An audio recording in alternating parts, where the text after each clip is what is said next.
And welcome back to another episode of Down with the Browns. What's up, What's boys? up? Up, go Browns. Go Browns. Uh, well, the NFL draft happened finally. So, all of our predictions were wrong. Um, we traded back from 44. What was your initial thoughts when you saw that? I waited this long. I got to wait some more. Exactly. I Wh- I understand why they did it. Now, granted, I wasn't the biggest fan because there were still a lot of pieces on the board, especially when Logan Hall and Christian Watson both went. It's understandable why they traded back from 44 to 68. Now, in terms of the trade, they gave up the 44th pick and then got a third round in 2022 and two fourth rounders. So we ended up walking away, netting two draft picks here. So that was great. But to watch guys like David Ajabo get picked right after at 45, it's kind of like, I don't know, because there was still a lot of talent there, but I get why they traded back. They weren't as high, and in terms of they just couldn't find a player that they felt was worthy in that spot. So they traded back. So I'm kind of 50-50 on it, if I'm being Mac, I live next to a Steelers fan. They got George Pickens. I wasn't happy about that. I really wasn't that high on him. To be honest, I don't like his injury You history. say that now. You say that now, but I bet you Bro, if we play back listen. something. My boy Denzel's gonna lock that kid up.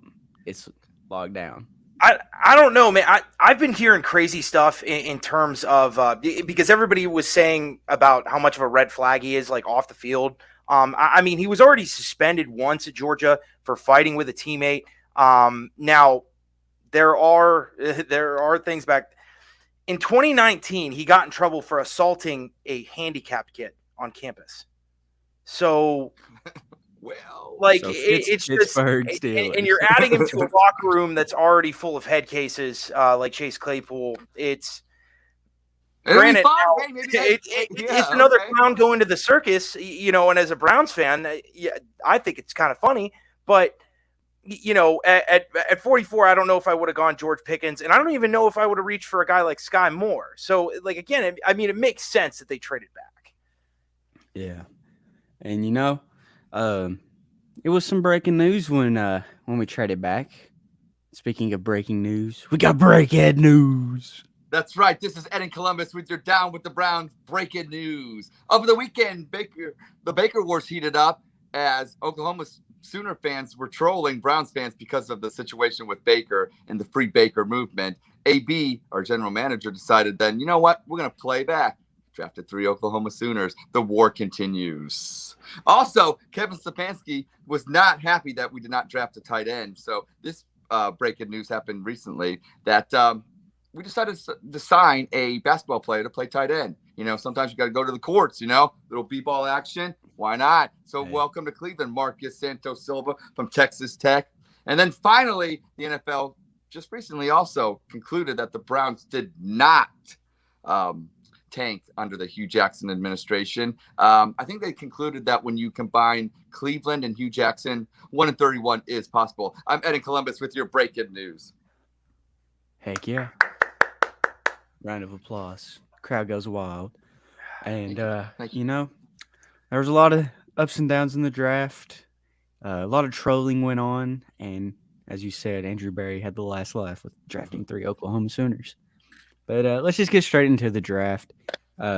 With the first pick that the Browns had at pick 68, they selected DB Martin Emerson from Mississippi State. What was your initial reaction, Ed, when the Browns selected Martin Emerson?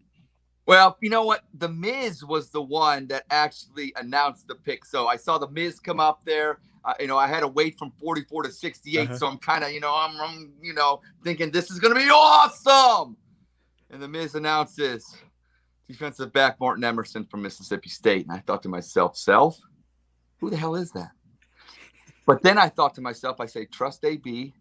And I think that I had heard that he blew up a Kentucky Wildcat wide receiver once, and I don't know. You know what? I know a Kentucky Wildcat fan, and I thought to myself, I don't think he would like it. I like this guy. So Martin Emerson, I hope you bring that tenacity to the Cleveland Browns and you light up George Pickens, another SEC receiver. We'll do it that way. We'll make friends. But that was my initial thoughts. Yeah.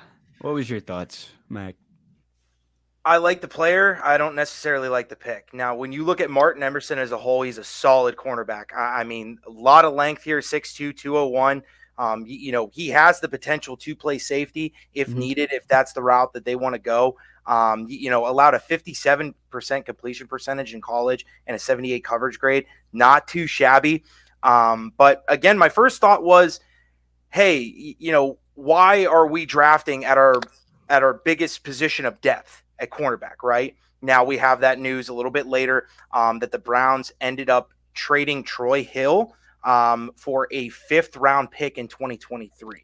Now, making a little bit of room for your new cornerback here, and you want to get younger at the position, great. But the Browns are eating $5 million of dead cap. So, at your first pick off the board, you're drafting to the biggest depth on your whole roster. You're getting rid of who I thought was a pretty good player last year, Troy Hill, and played very well in the box in terms of, blitzing and his tackling ability. Forced a couple fumbles last year. So he was a playmaker on defense. You're eating $5 million. And he wasn't even that old. He was just turning 31. So again, at 68, there was still a lot of talent left there. And they could have grabbed, now granted, Sky Moore was gone just a couple picks before, 68 there, another wide receiver that they had targeted. But they could have gotten somebody other than a quarterback. Now I understand why they did it, and I do like the player. But I would have rather had them address another position.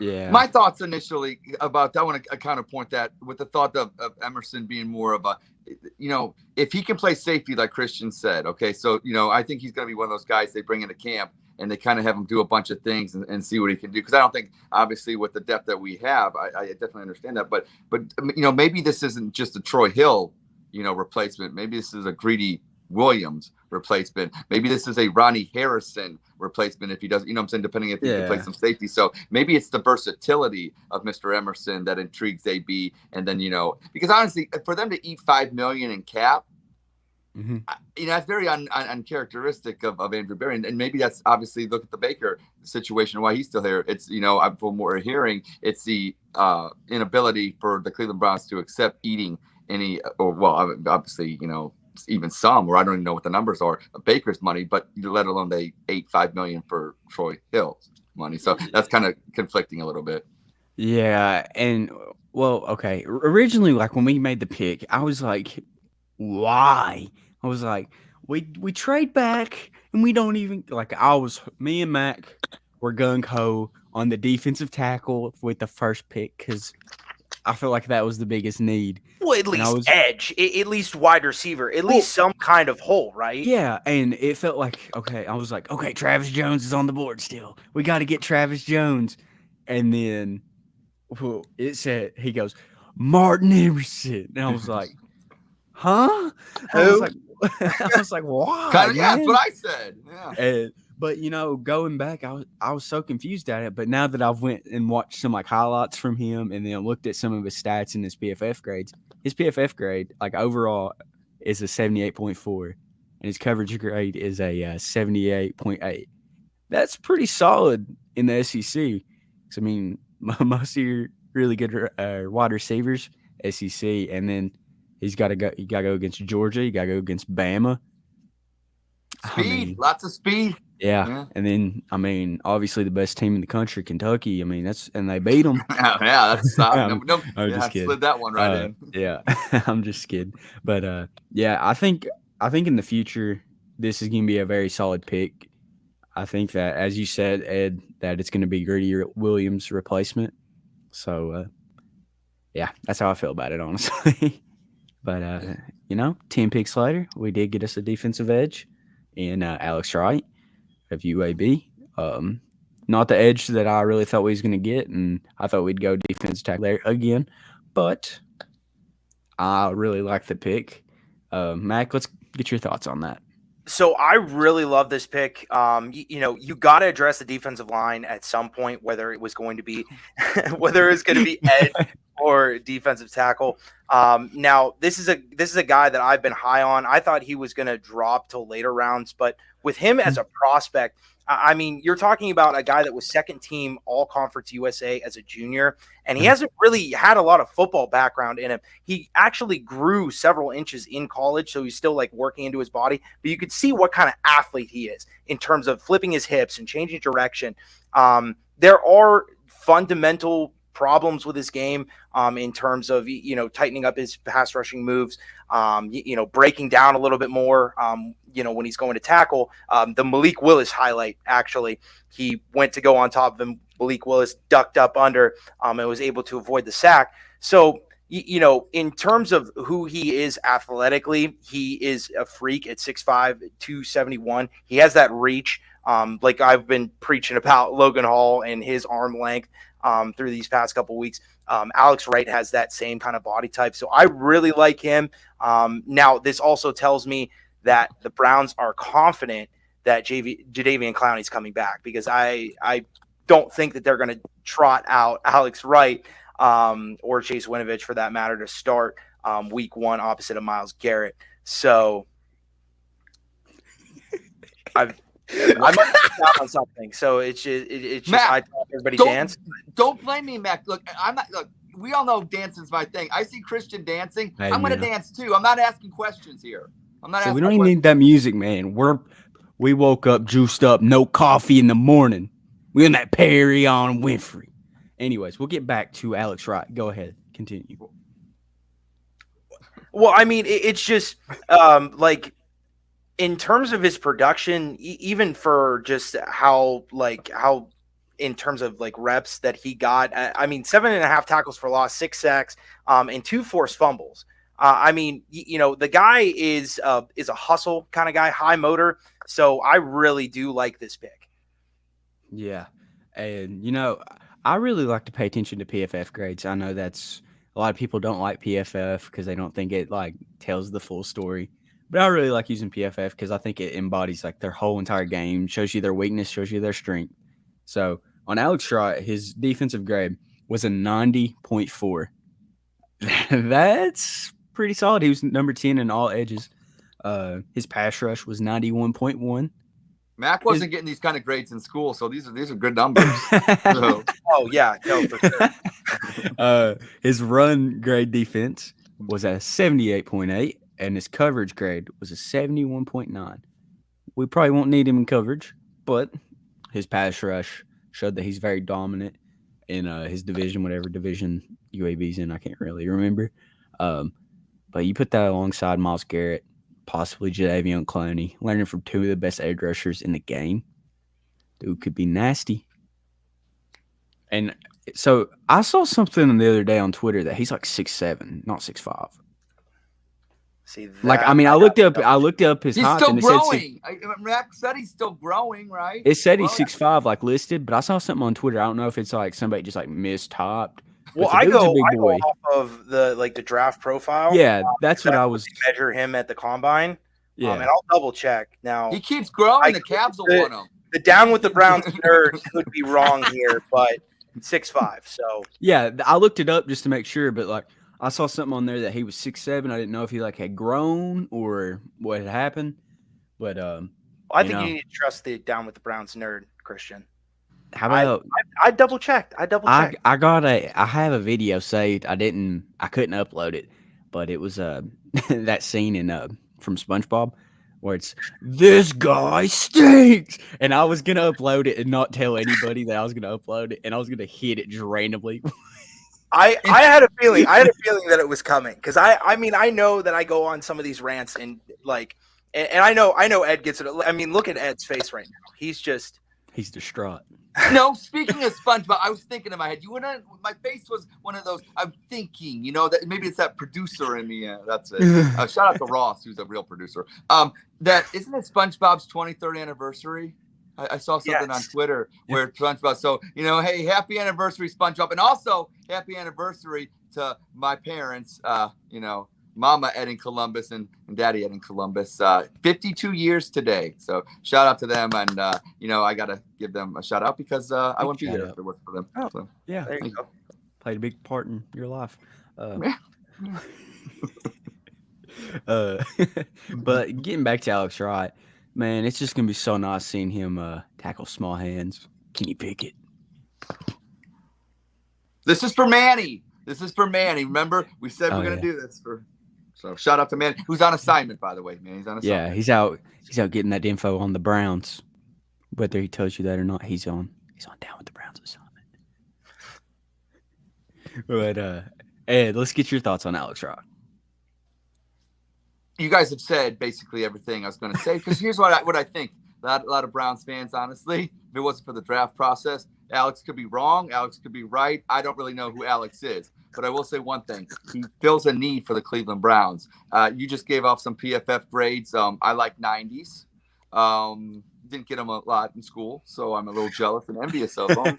And so, yeah, I think it was a great pick. And also, too, I think that a lot of Browns fans, we had traded down from 44 to 68. I included was like, please hurry up. But I like drama. I'm a diva. So it was more, I just wanted to pick other, draft nerds out there, like people like Mac.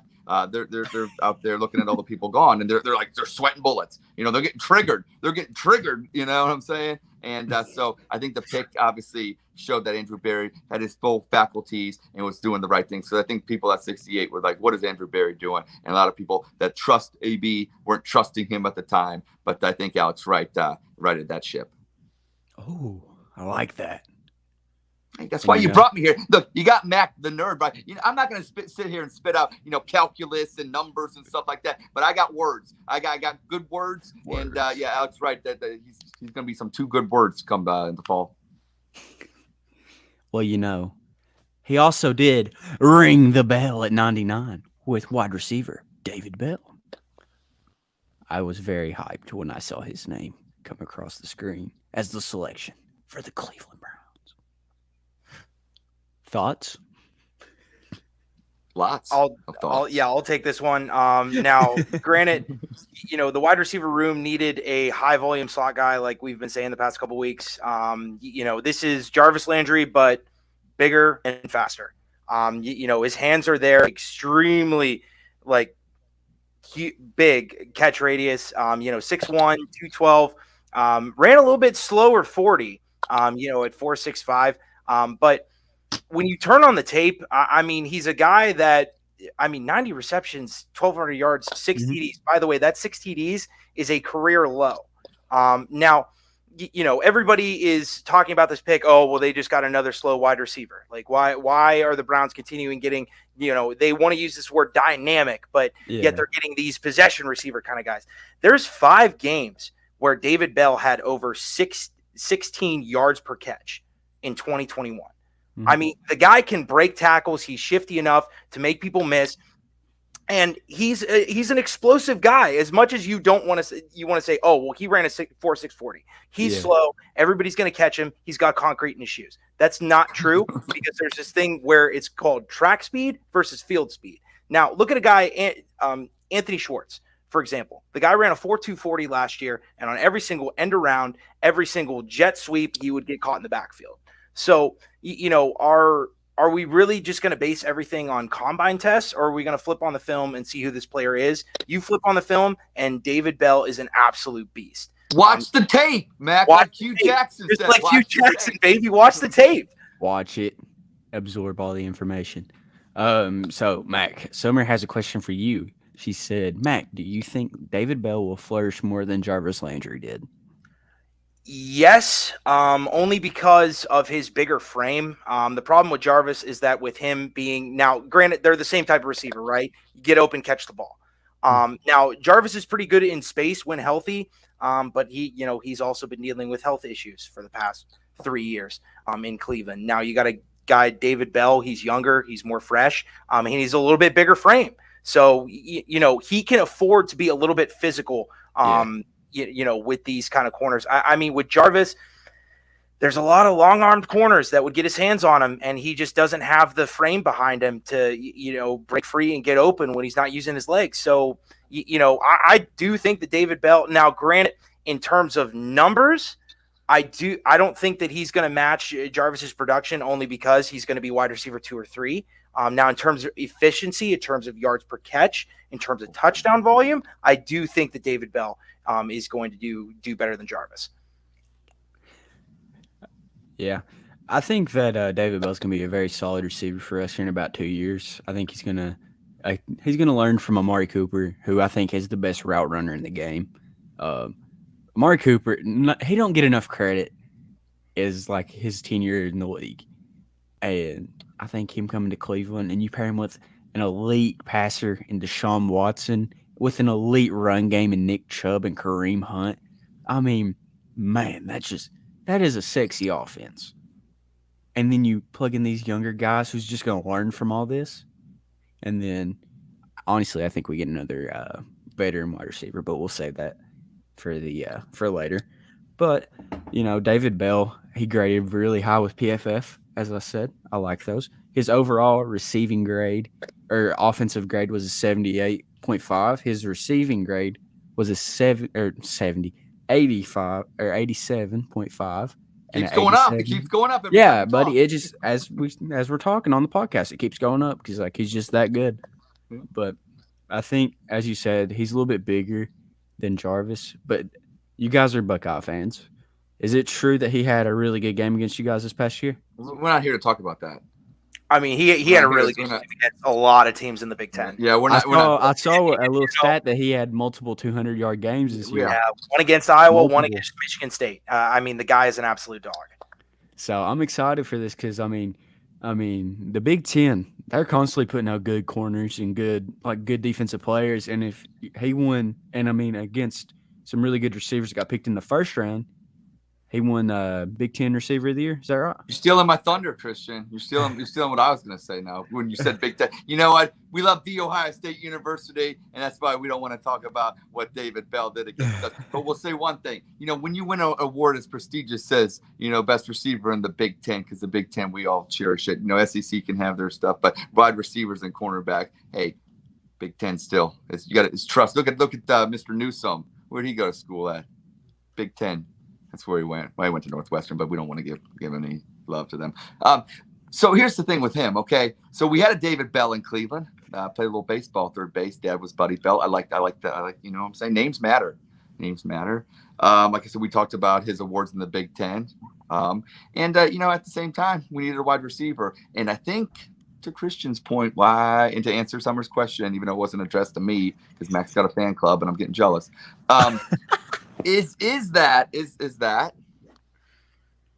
we have a quarterback named Deshaun Watson, so I think that he will succeed. But to your point, Mac, definitely the numbers won't be there because he'll spread the ball around. Now, the thing about the Cleveland Browns last year is they didn't throw it to the wide receivers.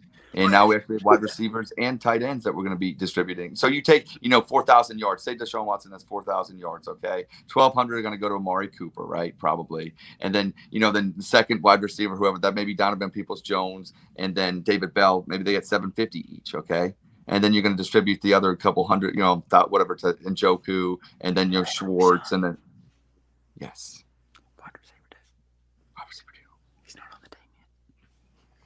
That's right.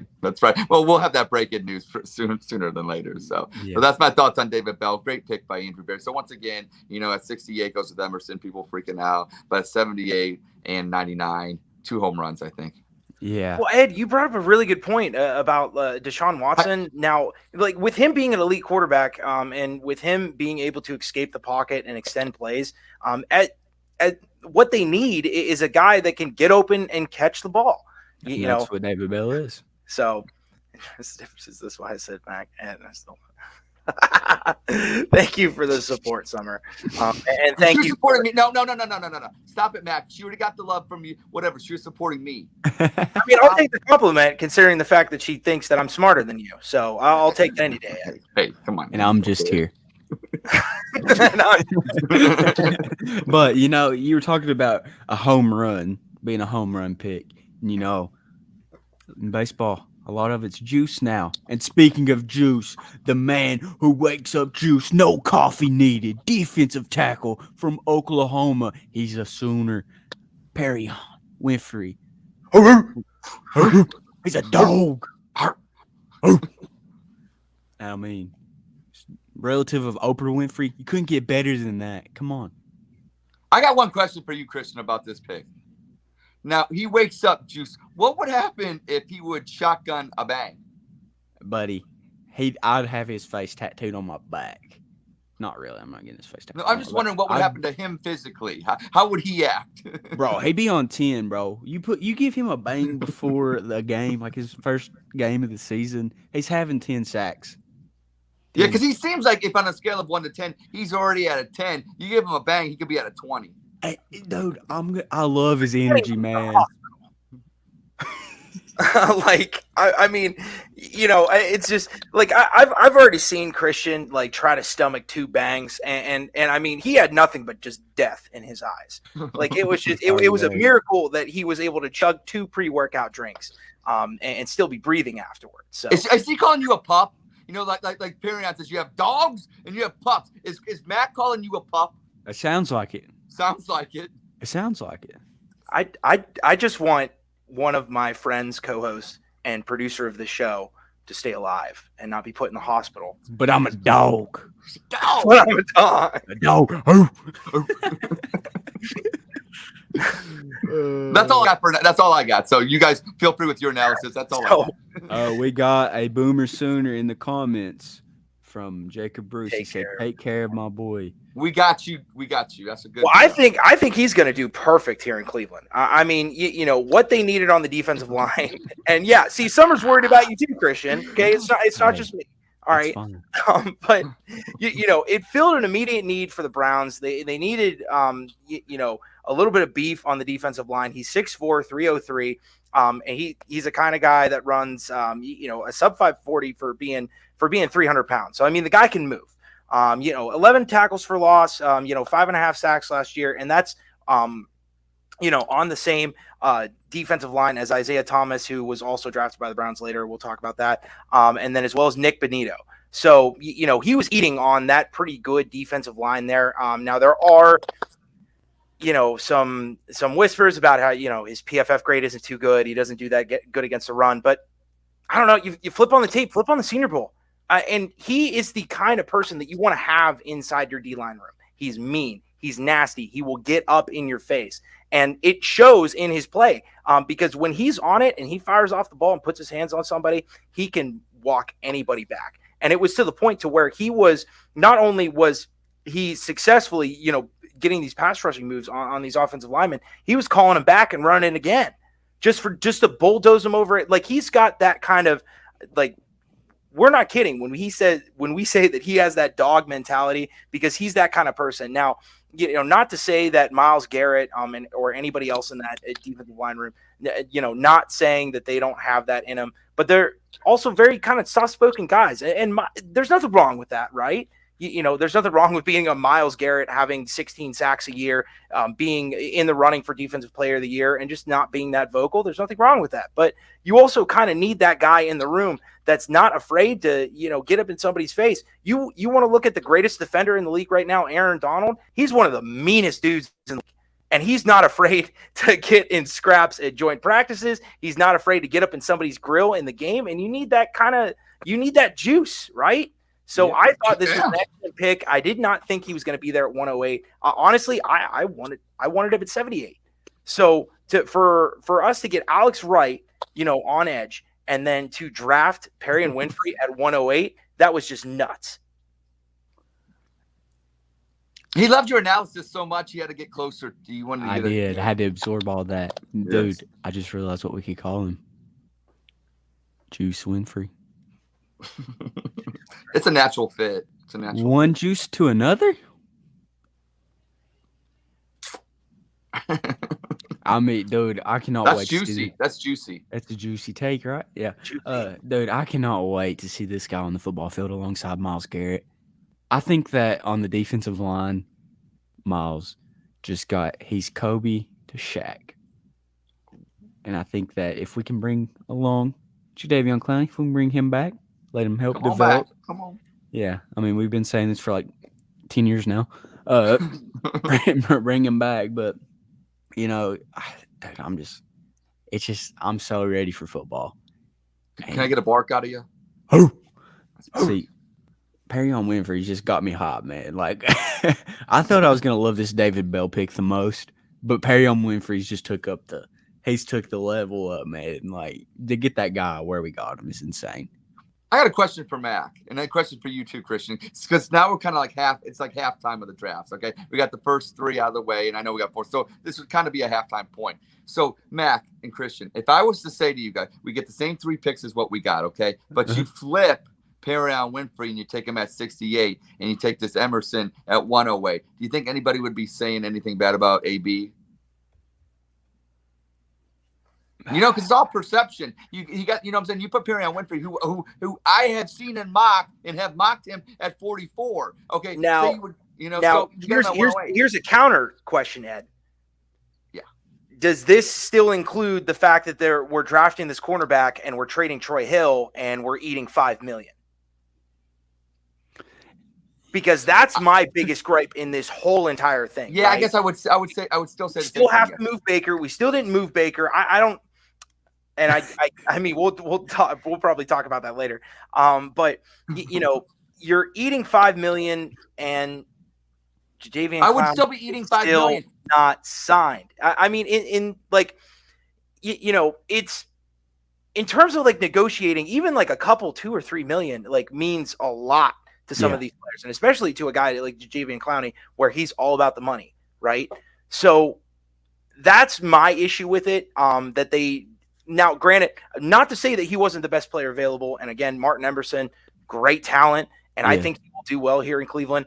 But the fact that we drafted at a position of depth, and then it got to the point where we had to move somebody to the point where we're eating $5 million when we're in contract negotiations, not only with Jadeveon Clowney, but we're also in contract negotiations with Baker Mayfield's trade. Now, if we didn't have to eat that $5 million, we would have been able to trade Baker, because the big thing about Baker is his salary. So you don't like the pick. My point is this: you don't like the pick. My thing is that if you would take, Emerson at 108 instead of Winfrey, move him to 68, and still do what he did with the $5 million and trade Troy Hill, you would still not be fine with that. You don't like the fact that so you don't like the pick at all. So you're basically saying, because you don't like the $5 million being eaten, you didn't want a cornerback at all between these 3 picks. I don't think a third-round pick is worth $5 million. So, okay, is it just $5 million for this year?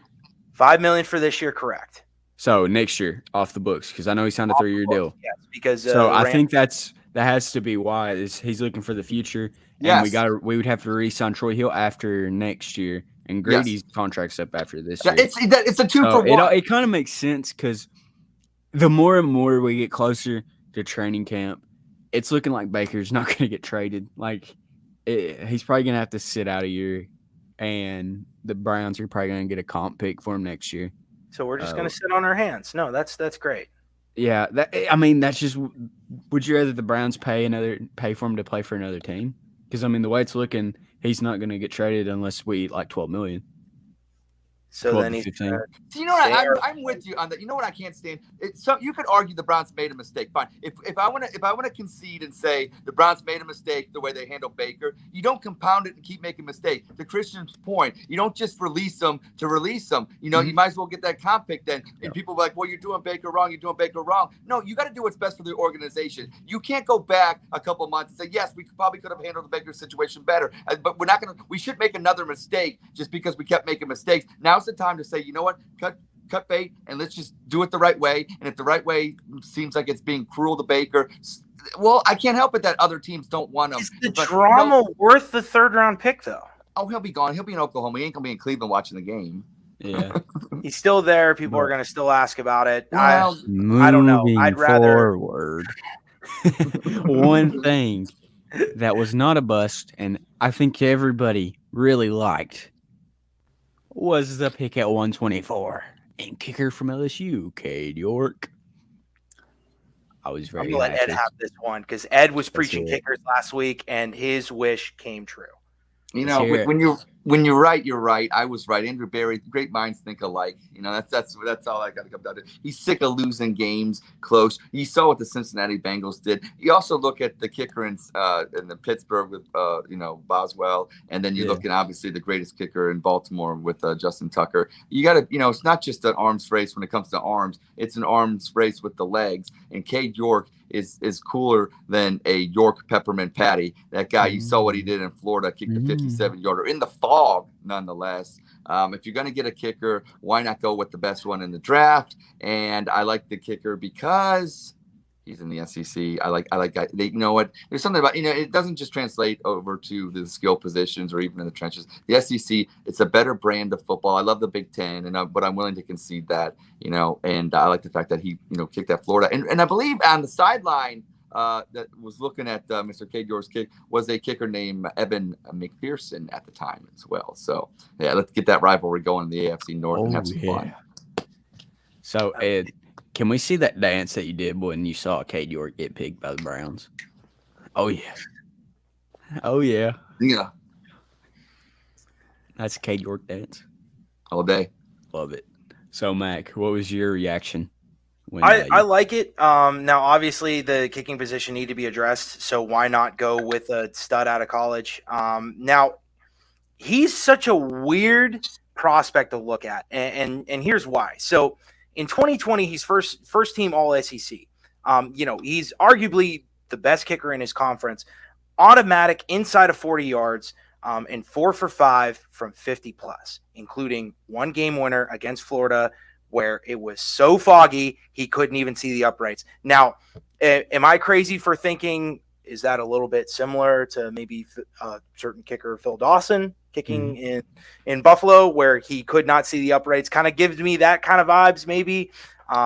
He did say he's planning to reach out to Phil Dawson. Cade York is a native Texan. He's from Texas originally, just like Phil. Just like Phil. Now, the only red flag here that I would say, he's 5 from 10 from 40 to 49. So, there are part of his games where he needs to clean up. Now, again, he's big. He's been in those big games. He's from a football school like LSU that's been in these close games. He's kicked game winners. He's had the pressure on him. So I think that's really what they needed to look for, because, again, I mean, and I've said this before, kicking's more between the ears than it is physically.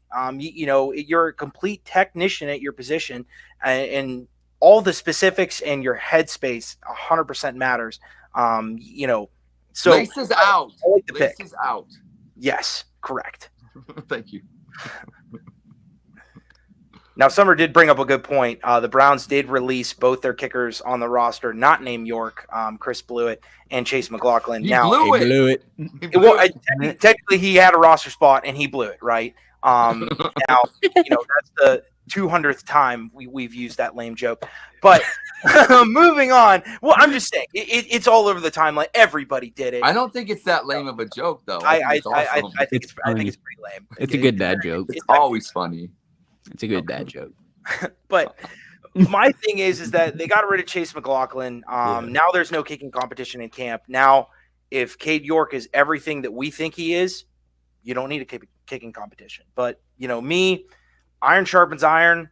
So, I really would have liked them to have some kind of – it's psychological. Yes, it is. It is. I think doing a podcast is too, by the way, psychological. What we do is psychological. Psychological. So yeah, it's. I really wish there would be some kind of kicker competition in camp, but Cade York, I'm confident in him starting week 1 and doing pretty well. Yeah. Game winner against Cincinnati week 1. I'm calling it. I know the schedule's not out yet. I just see Cincinnati.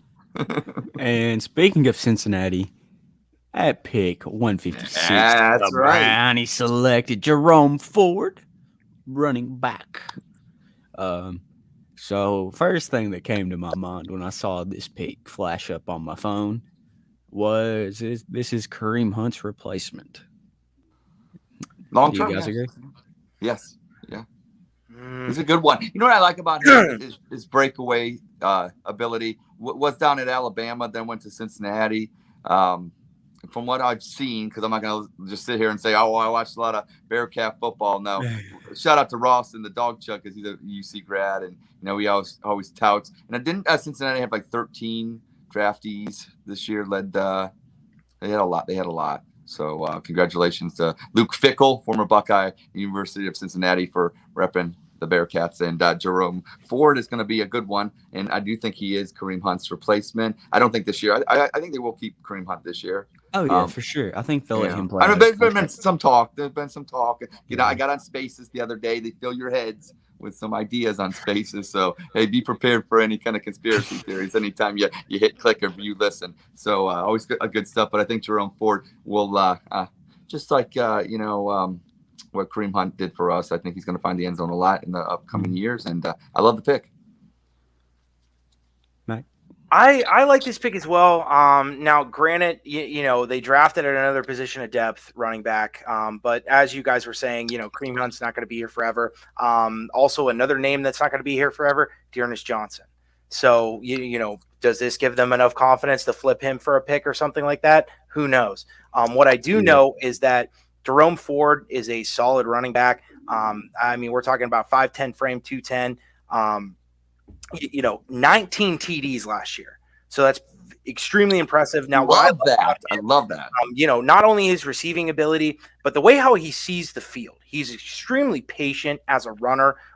What that means is that, those big hogs in front of him, he's going to let those blocks develop and hit the hole as he sees fit. Now, not only is that good in this zone run scheme that Kevin Stefanski runs here in Cleveland, but it's also going to be good when we run counters, when there's pulling guards and centers right in front of you and waiting for your block and maybe cutting it back or hitting it a certain way. So I really do like Jerome Ford. I think the Kareem Hunt comparison that I've been seeing is a bit much. Now, I'm not saying he can't develop into that because, he does have pretty good balance, and there are similarities with him. And especially it's just crazy. The guy does not shy away from contact. So, he's definitely a guy where you hand him the ball and you watch him go, and it's exciting. So I like the pick, especially with it being, at 156 pretty late. I don't know about you guys, but in terms of the draft, these running backs, Kenneth Walker went late second round. So, I just think he was a very talented player that just slipped late due to his position. Yeah, which, as you said, there's a lot of running backs that slid. Cook fell to mid-second? I want to shout out to Nick Carnes and myself. We did a bunch of mock drafts leading up to this, and we took James Cook in the 5th round in a couple mock drafts. We got mocked for it. They said, oh, that's too high.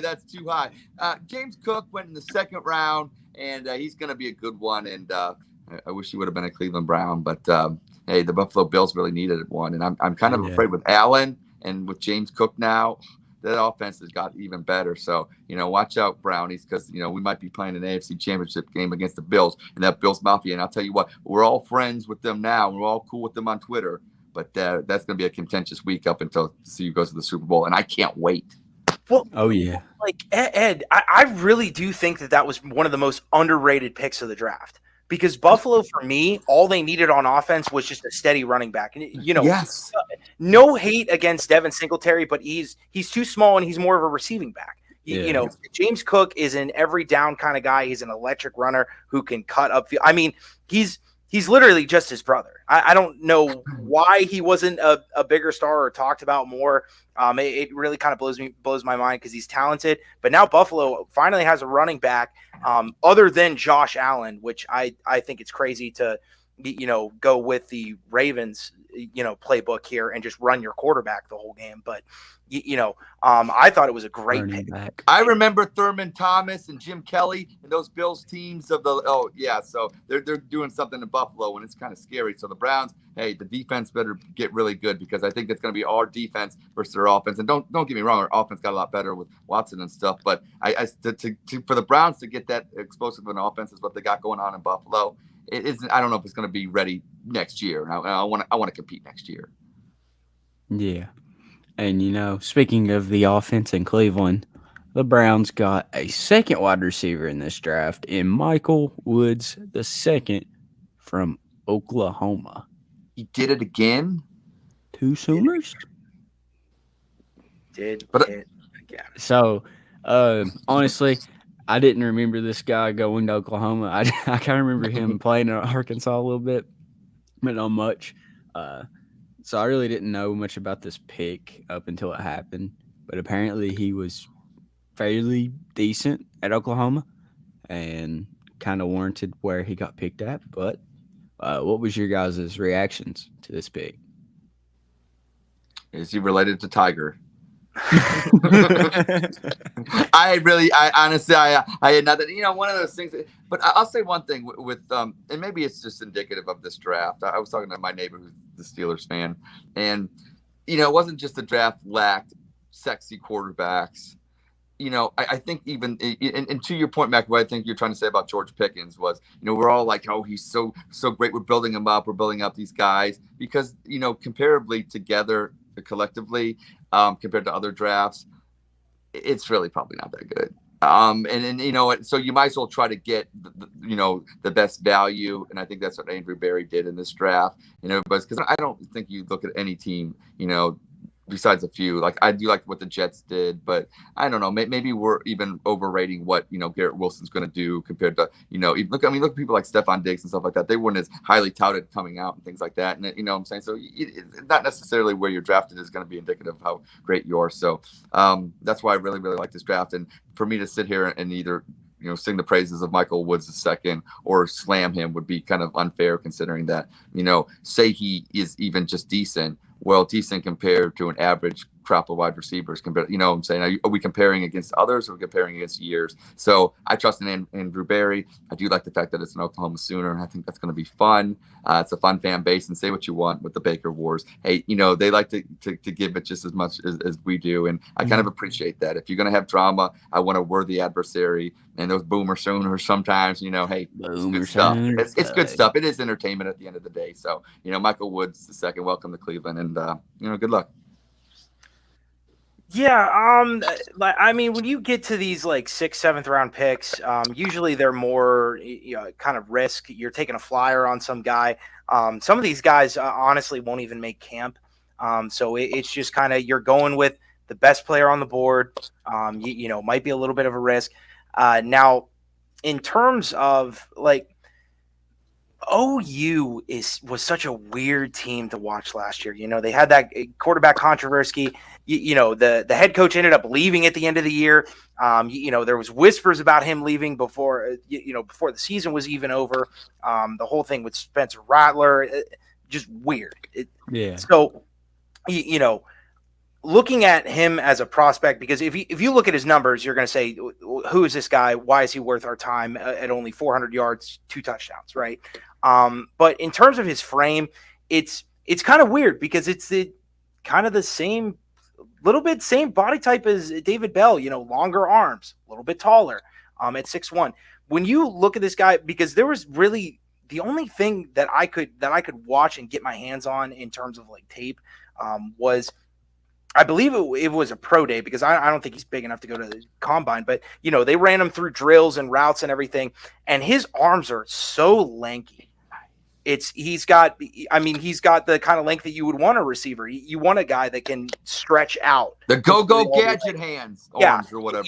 In case the quarterback throws it, a couple feet in front of him, you want a guy that can stretch out and make the catch. So, I from what I've seen, I like his hands. So to me, it's a flyer pick. So, if it works out, great. But if not, it's a 6th rounder.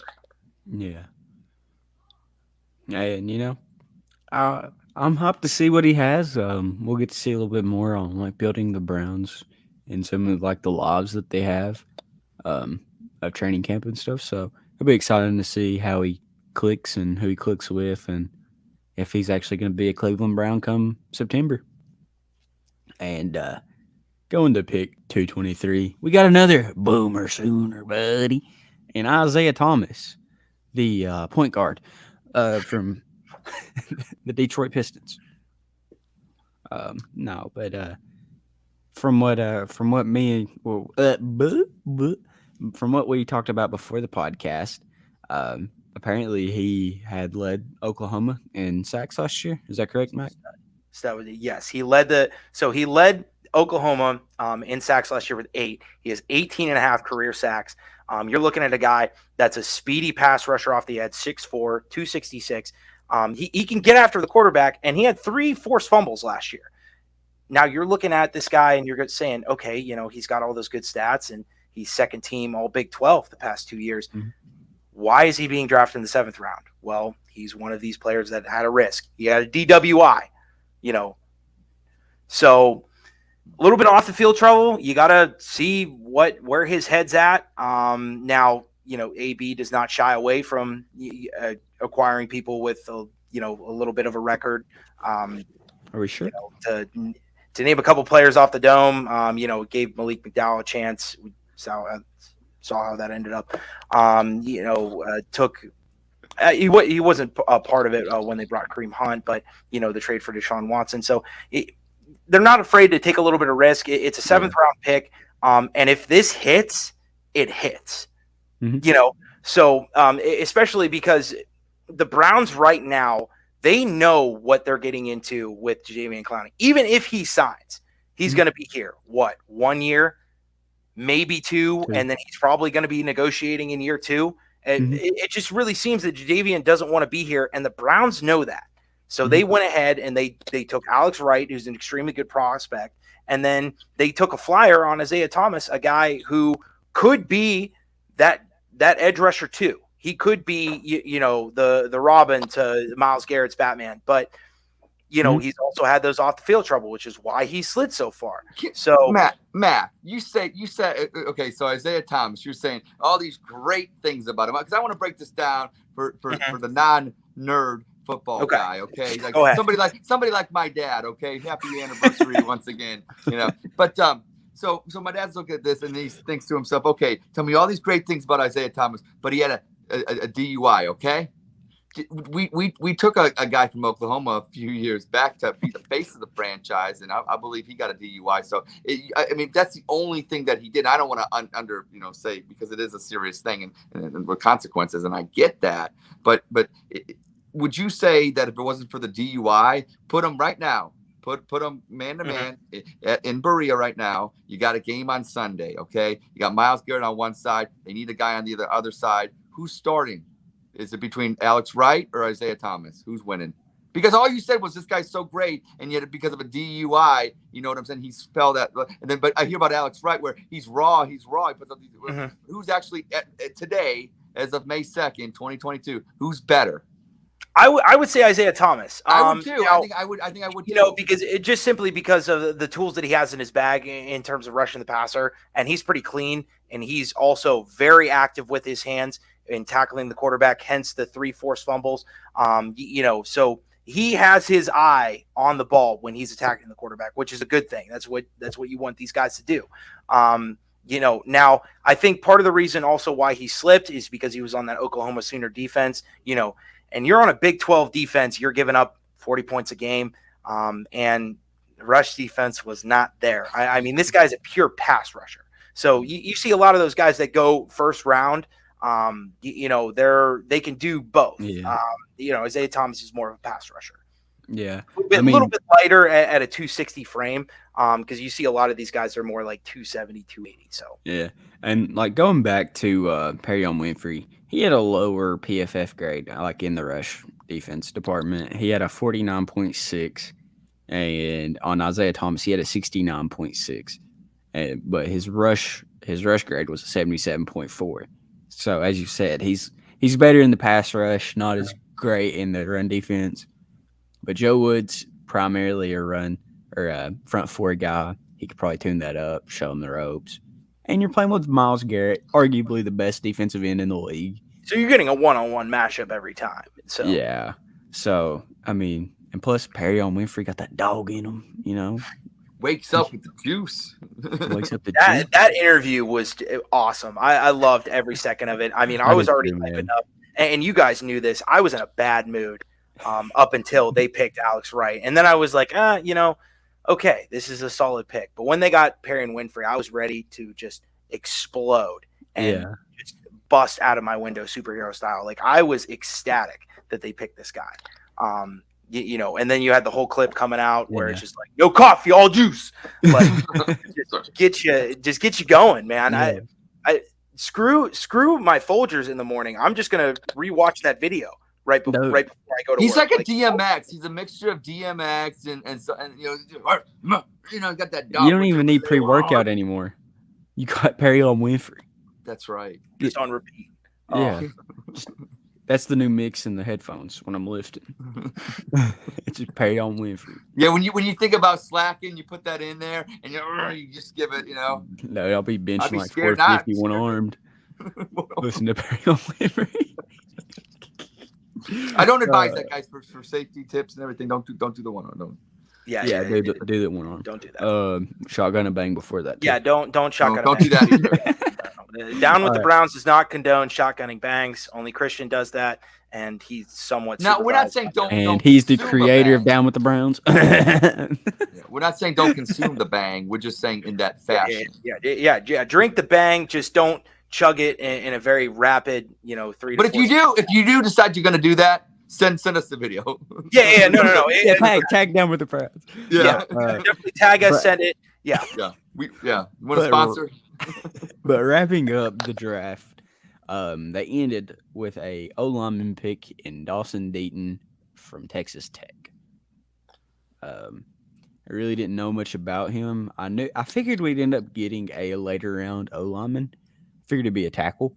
But we did release JC Treader. So now it's going to be a battle between Nick Harris, Powick, or whatever, however you're going to say his name is.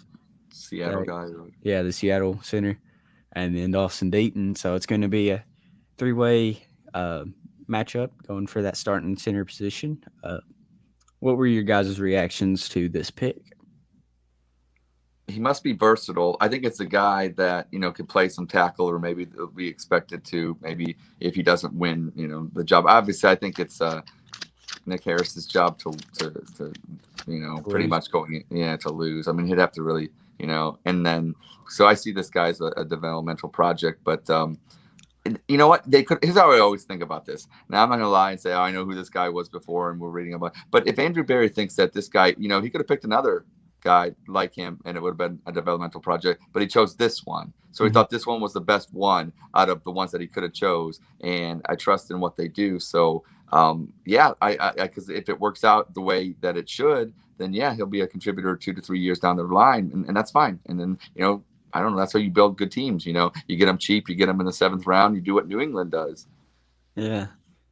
And, it looks like that Andrew Berry and his scouts were really heavy on the Big 12 this year. If you noticed that, they picked a lot of players from the Big 12. So it wasn't like they just randomly picked this guy out of their butt crack. Like, they studied this one out. And you got the greatest O-line coach in the league in Bill Callahan. Yeah. So I trust it. I mean, I really like this pick, and I'm not just saying that because I used to play center and I used to be an O-lineman. But now granted, when you get in these later rounds, the minute that the name goes off, you're asking who. I dug a little bit here. 6'5", 306. He was a 3-year starter there at Texas Tech, and the guy has a massive anchor on him. And what I mean by that is that he does not get pushed around in the hole, even when defensive tackle has him stood up with full extension there.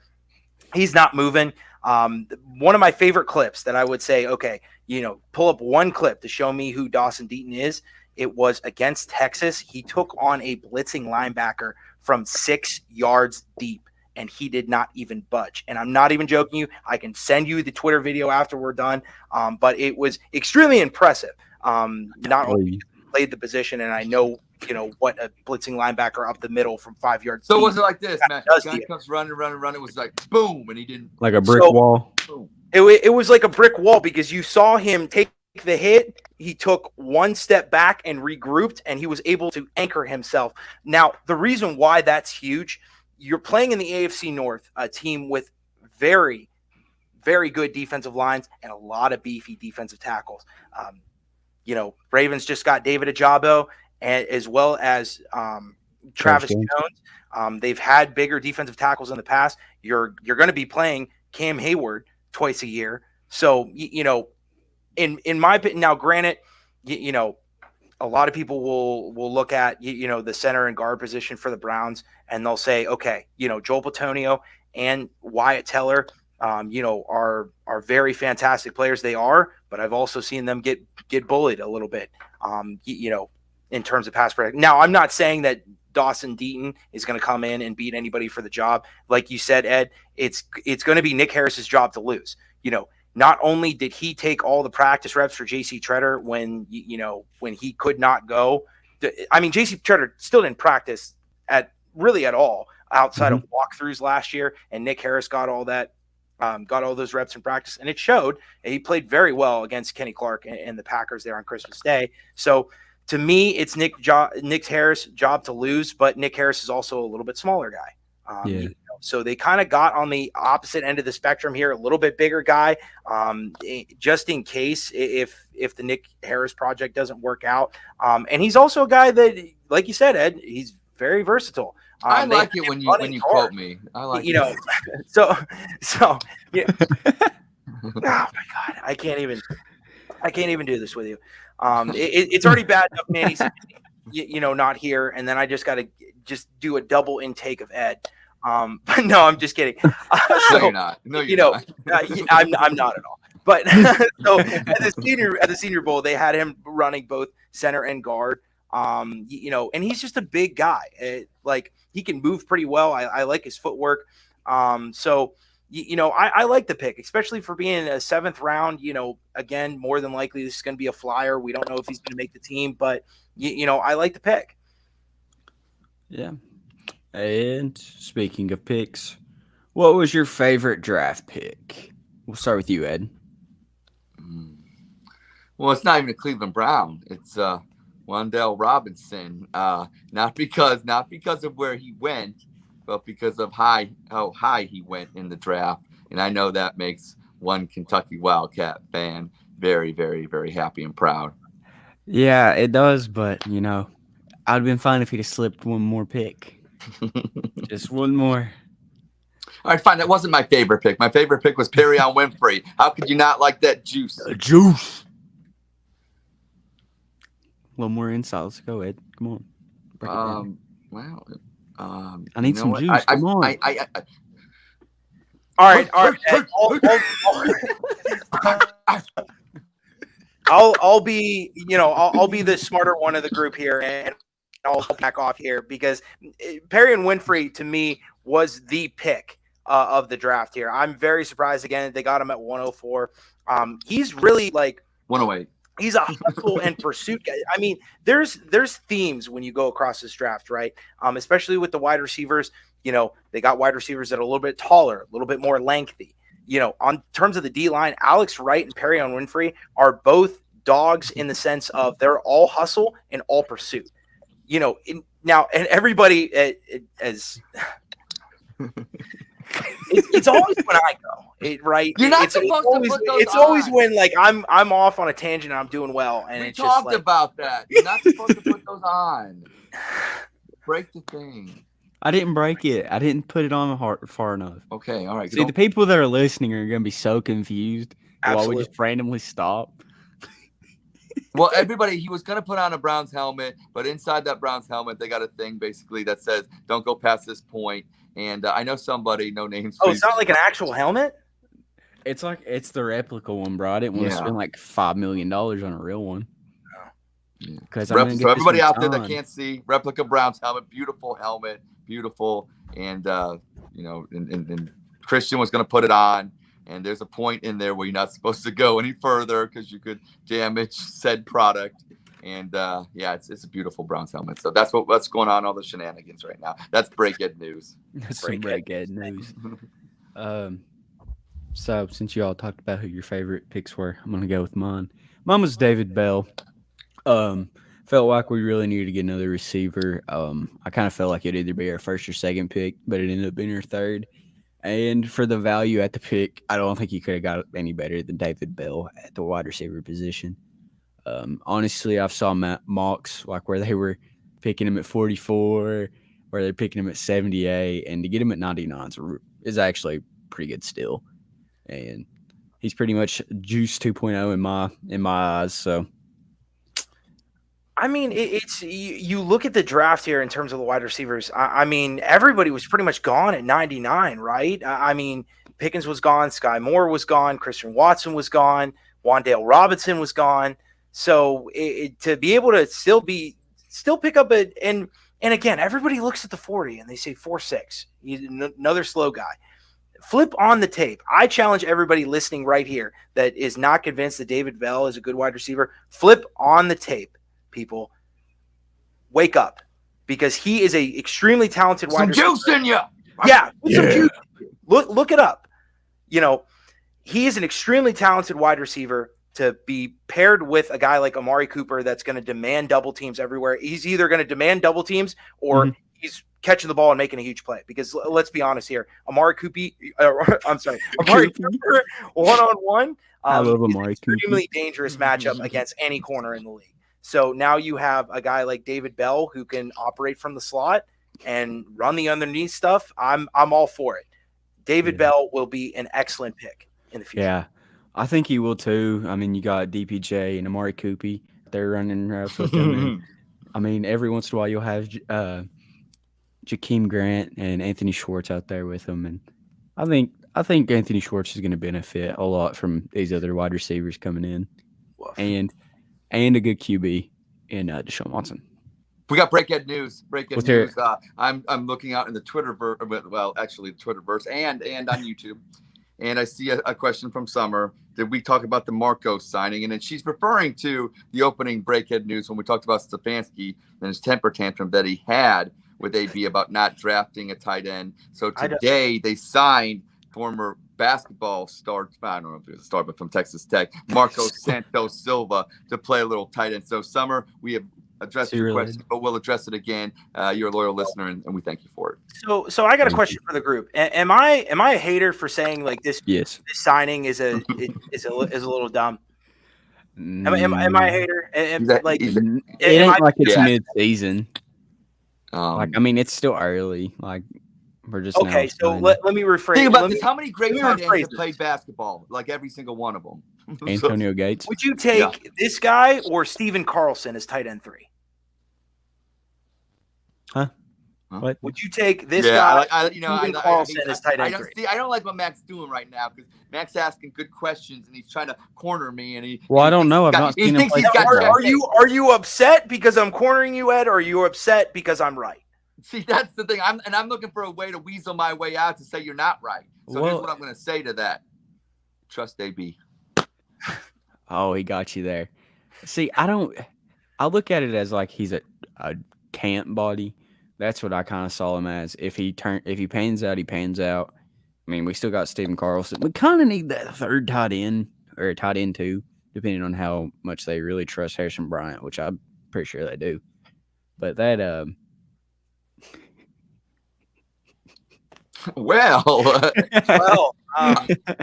think Well, I'm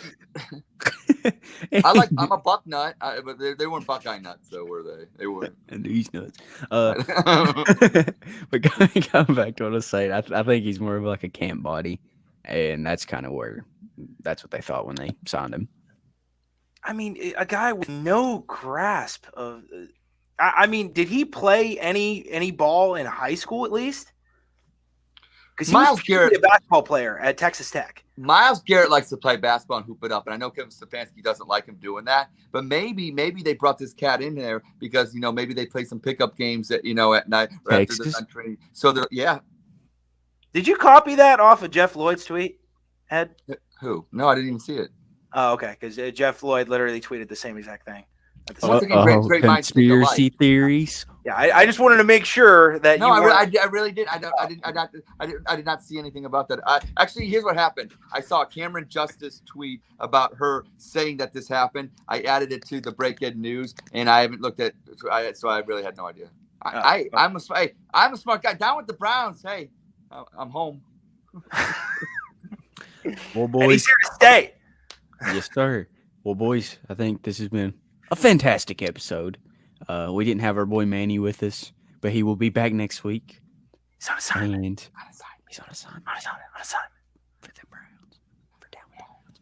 And we will have a special guest to be named later next Monday. Ooh. And it's not Mac's new dog. It's not Mac's new dog. Ooh. So, thank you guys for listening, tuning in, and go Browns. Go Browns, baby. Hoo, hoo.